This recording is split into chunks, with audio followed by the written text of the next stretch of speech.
Si Donald Trump, malamang hindi niya inasahan ang malaking kabiguan ng kanyang inisyatiba sa Konseho ng Kapayapaan sa Davos. Panoorin ang video na ito. Sa video, makikita si Trump na maluwag na dumadaan sa harap ng mga lider ng bansang sumali sa kanyang Konseho ng Kapayapaan. Sa kanila, tanging si Viktor Orban lang ang kilalang Europeo. Wala namang ibang sikat na lider doon. Maliban sa Estados Unidos ng Amerika, wala sa 5 permanenteng miyembro ng United Nations Security Council ang opisyal na tumanggap ng imbitasyon na sumali sa organisasyong ito. Sa huli, 6 na monarko, 3 dating opisyal ng Soviet, 2 militar na rehimen, at 1 pinununo ng Estado na hinahanap ng International Criminal Court dahil sa umano'y krimen sa digmaan. Ganito ang itsura ng Konseho ng Kapayapaan na ipinangalan kay Donald Trump. Sa kabuuan, ito ay mula sa Hungary, Kosovo at Pakistan hanggang Uzbekistan at Armenia. Tumanggi ang tradisyonal na kaalyado ng Estados Unidos sa ideya ni Trump nang imbitahan niya ang mga Ruso at Belaruso sa Konseho ng Kapayapaan. Kulang na lang China at Iran, pero inimbitahan din ni Trump ang China. Opisyal at marangyang ipinakilala ni Trump ang kanyang Konseho ng Kapayapaan sa Davos Forum. Lahat sila ay kaibigan ng mag-asawa ko. May ilan akong gusto, may mag-asawa rin na hindi ko gusto. Hindi, sa totoo lang gusto ko ang grupong ito, gusto ko silang lahat. Maniwala ka ba? Karaniwan may 2 o 3 akong hindi matiis, karaniwan may 2 o 3 akong hindi gusto. Wala akong nakikita dito. Gusto ko ang bawat isa sa kanila.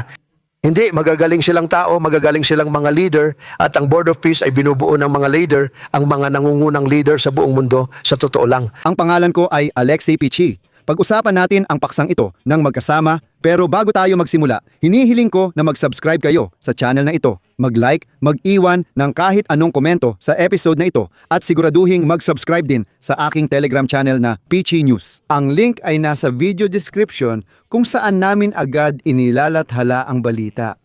Opisyal na itinatag ni Donald Trump ang Konseho ng Kapayapaan at siya ang halos habambuhay na tagapangulo. Ayon kay Donald Trump, ang konsehong ito ang magpapasya sa lahat ng sigalot sa mundo at ang pagiging miyembro ay nagkakahalaga ng $1 bilyong. Walang permanenteng miyembro ng Security Council ng United Nations maliban sa Estados Unidos ang tumanggap ng imbitasyon na sumali sa organisasyong ito. Ayon sa mga eksperto, hamon sa internasyonal na sistema ang Konseho ng Kapayapaan ni Donald Trump at pagtatangkang bumuo ng bagong sistemang nakasentro kay Trump. Nagpahayag agad si Trump na makikipagtulungan ang kanyang Konseho ng Kapayapaan sa United Nations at hindi ito papalitan. Sa huli, ang komposisyon ng Konseho ng Kapayapaan ni Trump ay mukhang medyo interesante. 6 na monarko, 3 dating opisyal ng Soviet, 2 militar na rehimen, at 1 pinuno ng Estado na hinahanap ng International Criminal Court dahil sa mga krimen sa digmaan. Sa pagpirma ng saligang batas noong Huwebes sa World Economic Forum sa Davos, nagbigay ng pahayag si Trump. Kapag ganap ng nabuo ang konsehong ito, magagawa na natin halos lahat ng gusto natin at gagawin natin ito sa pakikipag-ugnayan sa United Nations. Hindi pa tiyak kung ilang bansa ang sasali sa Konseho ng Kapayapaan. Ayon sa Administrasyong Amerikano, 35 sa 50 bansang inimbitahan ang sumali sa Konseho ng Kapayapaan. Ayon sa Reuters na may sangguniang diplomat, ipinadala ang liham paanyaya sa 60 bansa. Ngunit sabi ng White House, 50 na lang ngayon. Sa huli, kinatawan mula sa 19 na bansa: Azerbaijan, Argentina, Armenia, Bahrain, Bulgaria, Hungary, Indonesia, Jordan, Kazakhstan, Qatar, Kosovo, Morocco, Mongolia, United Arab Emirates, Pakistan, Paraguay, Saudi Arabia, Turkey at Uzbekistan ang lumahok sa pagpirma ng Charter ng Konseho ng Kapayapaan. Si Punong Ministro Benjamin Netanyahu ng Israel, na una nang tumanggi, ay sa huli pumayag sumali sa Konseho ng Kapayapaan, ngunit walang kinatawan ng Israel sa seremonya ng pagpirma. Hindi makakadalo si Netanyahu dahil may warrant of arrest siya mula sa International Criminal Court. Nakakatuwa, naroon si Pangulong Itzhak Herzog ng Israel sa Davos. Pero hindi siya pumunta sa selebrasyon ni Trump sa hindi malamang dahilan. Sa paglagda ng dokumento para sa Konseho ng Kapayapaan at Pangulo ng Belarus na si Alexander Lukashenko. Naglabas noon ang kanyang press service ng video na pinipirmahan niya ang dokumento sa Minsk at nagpapasalamat kay Donald Trump sa karangalang iyon. Hindi makakapunta sa Europa si Lukashenko dahil sa mga parusa at krimen niya laban sa Ukraine. 24 na bansa na ang nagpahayag ng pagsali sa Konseho ng Kapayapaan. Sinabi ni Trump na may mga bansang sasali sa Konseho ng Kapayapaan, pero hindi niya sinabi kung alin ang mga ito. Dito, pwedeng manipulahin ni Trump ang bilang, pero mas mahalaga ang kalidad na talagang kulang. Kagabi, sinabi ni Vladimir Putin na inimbitahan siya ni Trump sa Konseho ng Kapayapaan. Dagdag pa niya, handang magbigay ang Rusya ng 1 bilyon mula sa na-freeze nitong asset sa United States para sa pagiging miyembro. Pero hindi rin nakapunta si Putin sa seremonya dahil siya ay hinahanap ng International Criminal Court. Ganito ang Konseho ng Kapayapaan, inuulit ko.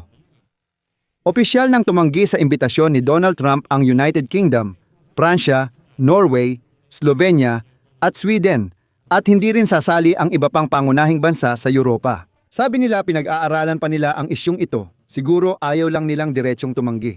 Pinakakapansin-pansin, tumanggi si Donald Trump magpadala ng imbitasyon kay Xi Jinping para sa Konseho ng Kapayapaan.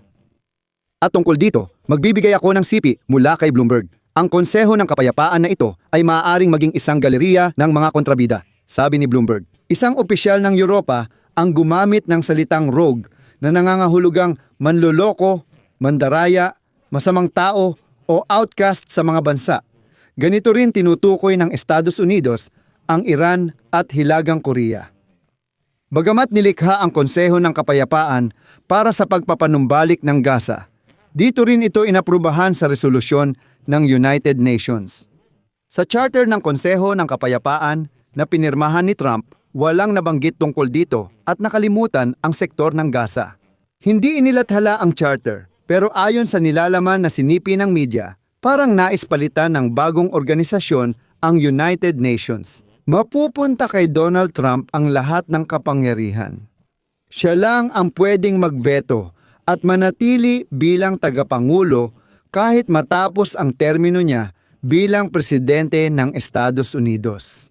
Mukhang plano talaga ni Trump na manatili sa kapangyarihan habang buhay. Kaya ba gusto niya ng Konseho ng Kapayapaan?